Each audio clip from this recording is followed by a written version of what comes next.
And welcome to the Georgia Southern Postgame Wrap-Up Show. I'm your host, Josh Aubrey, being joined by Mike Anthony, sports editor and Georgia Southern beat writer for the Statesboro Herald. Mike, we're here at Paulson Stadium. The Georgia Southern Eagles kick off the season with a 54-0 victory over Savannah State. We had a first-year head coach. We were playing on a new surface. We had some uniforms nobody's seen before, the gold uniforms. We even had a new Gus, but the product on the field, pretty much what Georgia Southern's been used to seeing, and the final outcome about the same as well. That's exactly what we've been used to seeing, especially when the opponent is Savannah State. Now 12-0 all-time the Eagles are against the Tigers of Savannah State. Also, you mentioned new coach Tyson Summers, also the third consecutive Georgia Southern head coach to get his first win as an Eagle head coach against Savannah State. Pretty solid on both sides of the ball, obviously. The defense pitches a shutout, gets a few key turnovers in the game, and the offense running on all cylinders again. And that's exactly what you want to see out of the defense. And they're touted as a team that can compete with the Appalachian States of the world, who was a top 20 defense last year. Georgia Southern thinks they can be just as good. If you want to prove that, you have to do exactly what they did tonight in shutting out an opponent. A lot of great defensive performances the last few years by Georgia Southern. Not many shutouts, so those come few and far between. No matter who you're playing, no matter how well you're playing, it really says something to go 4 full quarters without allowing a point. Offensively, a lot of people had questions about what we'd see. Would we throw more? Would we run more? I'd say he's probably not shown his full hand here. It was Savannah State, let's be honest. But your thoughts on how the offense went? Well, tonight it did seem pretty vanilla. It couldn't have been more than a few pages of the playbook, some routine passing tree things, some routine draws, some read options, a little bit of option, but not much, not too intricate in any facet of the game. However, it was good to see Georgia Southern excelling in those, I guess, the little depth of water that they did dip their toes into. 2 passing touchdowns on the night, an option run for a touchdown, a couple of quarterbacks getting draws for touchdowns. Everything you want to see if you're a fan of this Georgia Southern offense, you saw tonight. All right, well, let's get right out and take a look at some of the highlights. Quite a few new things at Paulson Stadium. The new Gus, the unveiling of the 2015 GoDaddy Championship banner. Prior to the game, the university recognized the passing of the late great voice of the Eagles, Nate Hirsch. They also had his initials on the back of the helmets. And speaking of the helmets, as they took the field, the new alt uniforms for this year, featuring a whole lot of gold, pants, face masks, and numbers. And also, the first game for first-year head coach Tyson Summers here on the sidelines. The Eagles taking on Savannah State. And the defense wasting no time, showing their presence. Nardo Govan with the sack. Kevin Ellison getting the start at quarterback. Here he connects on the short pass to Miles Campbell. Later it's Ellison to Monte Crockett, who fights down deep into Tiger territory. And finishing the drive, Fabian Upshaw around the far sidelines for the touchdown as the Eagles grab a 7-0 lead. More from the defense, William Bussey delivering the big hit right here. And next, the defense giving the offense a short field as they caused the fumble. Here recovered by Jay Bowdry. The Eagle offense capitalizes again, and it's Upshaw. Speed and agility paying off nicely. He goes 33 yards for the score, and it's quickly 14-0 Georgia Southern. Ellison back in, and while the passes weren't always pretty, he was 5 for 5, including this one to Malik Henry for a first down. Later, Ellison the give inside to Wesley Fields, and it's 21-0 after 1. Second quarter, more from the Eagle D. Ukume Alikwe with the sack.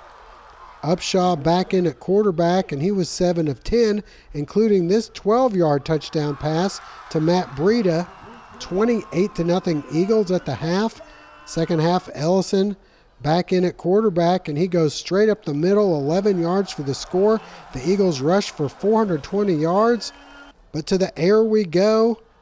And check out the catch by Monte Crockett. All this while being interfered with. The option game in effect as well. Upshaw pitches to Fields for another first down. And later that drive, Upshaw swings it to Fields, who does the rest. 30 yards for the score. The Eagles up 40-0, but they weren't done yet. Breida coming up with his longest run of the game. 26 yards for the score here to make it 47-0. But the only Eagle to go over 100 yards in the game was, drumroll please, DeMarcus Godfrey, of course. He'd have 124 yards, including this 40-yarder. And then for the finishing touch, Troy Stewart from 7 yards away as the Eagles roll 54-0. We're Kyle and Jared Lott of Smack TV. Each week we go into millions of homes to show you great hunting. And we couldn't do what we do without TC Outdoors doing what they do. It doesn't matter if your adventure takes you fishing in the local pond or on a cross-country hunt. TC Outdoors is going to be there for you with gear, know-how, and support, just like they are for us. They've been here for years. We know them. And we trust them. So come by TC Outdoors on Northside Drive. Tell them Jared and Kyle sent you. After the game, we had a chance to talk with Coach Summers and some of the players about the 54-0 victory over Savannah State. Defense is very excited. You know, this is our first shutout in a while now, and we're just happy. You know, we finally reaping the benefits of our hard work this spring and this summer. It's just all about fundamentals and things like that, and just knowing what we have to do come game time and things like that. And Coach Summers did a great job of preparing us for it. It's exciting, man. Just having the fans out there cheering for you, having the uniforms on. I mean, it can't get no better than this. We knew we had great coaching staff, had great head coach, great defensive coordinator, great assistant coaches. So all we had to do was just play for them. As a team, I feel like we came out to play to the best of our ability. A lot of mistakes, but it's going to get cleaned up. And I feel like we have a great coaching staff. Our preparation is the key. I feel as if it's a great feeling to play for Coach Summers. You know, him and his staff, they came in. It's a great feeling. We have great assistant coaches as well, and it's really like our brotherhood this year. Like our brotherhood is the key. You know, the coaching staff, all of us have a great bond. Well, you know, there's a lot of talk in the offseason. You know, how's the O-line going to be, and are they going to be good? So it was a huge confidence booster for us to do that, and especially for the defense to get a goose egg. That's the first goose egg we had in a long time. So a big confidence booster going to conference play. I think it went okay. I feel like I always feel like I could play better, but it was good to get back out there.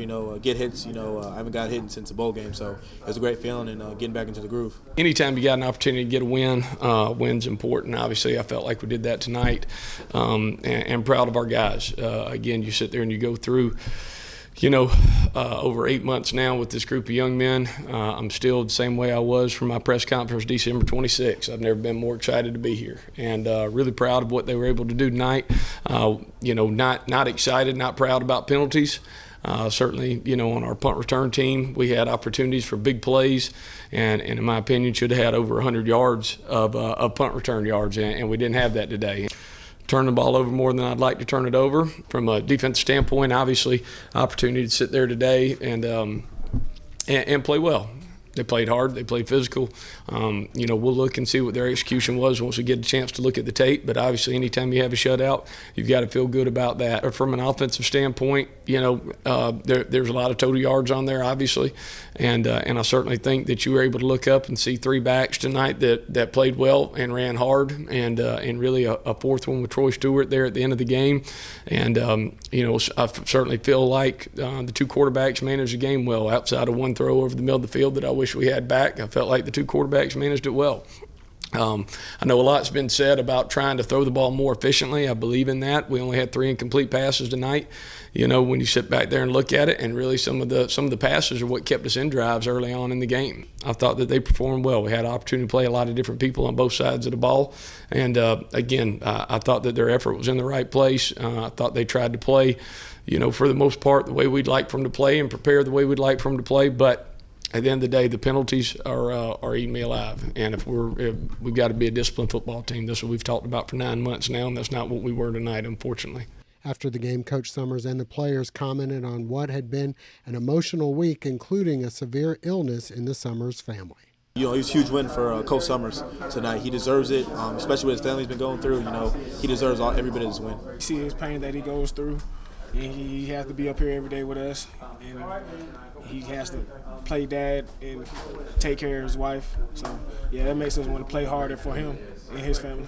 Knowing the pain that Coach Summers goes through each and every day, having to take care of his kids, his mother-in-law, it's really just about our ability to be behind him, to show him that we support, we love him, and we're gonna play for him. Coach is strong. I mean, he has to put on that hat every day, and he has to come here, be strong for us and be strong for his family back home, and just, we really commend him on, how he is as a man and, a leader to us. So, we just want to go out there and get that win for him. My mother-in-law, Patty King, is like you said, and I appreciate you asking, Josh, is she's as strong as they ever were. And Beth, fortunately, again, being back home really and being here at Georgia Southern has given her the ability to spend some time with her mother that certainly we wouldn't have had that opportunity if we were somewhere else. I'm certainly very appreciative of our players thinking that much of me and Beth and Patty and what we've been going through. They gave me the game ball tonight. I did everything I could do not to swell up and cry like a little girl, and that's okay. I've certainly tried to be able to show my and be transparent to them about how I care about them. Told them every day how much I loved them, and how proud I am of them. And hopefully they can be the same way for me. Well, Mike, you start off 1-0. I don't think anybody was shocked by that. But what might shock a few people was the opponent next week taking on South Alabama. South Alabama goes and beats Mississippi State, an SEC school, and I don't care how bad they've been told they're going to be. When you play Mississippi State, you play an SEC school, and you win, that's a big accomplishment. Yeah, South Alabama, got to give them a lot of love. Nobody thought they'd do anything much more than show up, take a check, get Mississippi State a tune-up game, and that's kind of how they started the game, going down big early. But give the Jaguars credit, they fought back. They showed a passing game that a lot of teams in the Sun Belt probably didn't think they had, or at least didn't think that was going to happen this year, maybe a year or two down the line. That's something Georgia Southern will have to look out for, a dominating performance against South Alabama here at Paulson Stadium last season. However, you go on the road, especially in conference, it's a whole nother ballgame against a team that 2 years in a row has lost to the Eagles and would love to continue that revenge story. All right, that's where Georgia Southern will be, on the road at South Alabama next week. We thank you for joining us this week and hope to see you again very soon.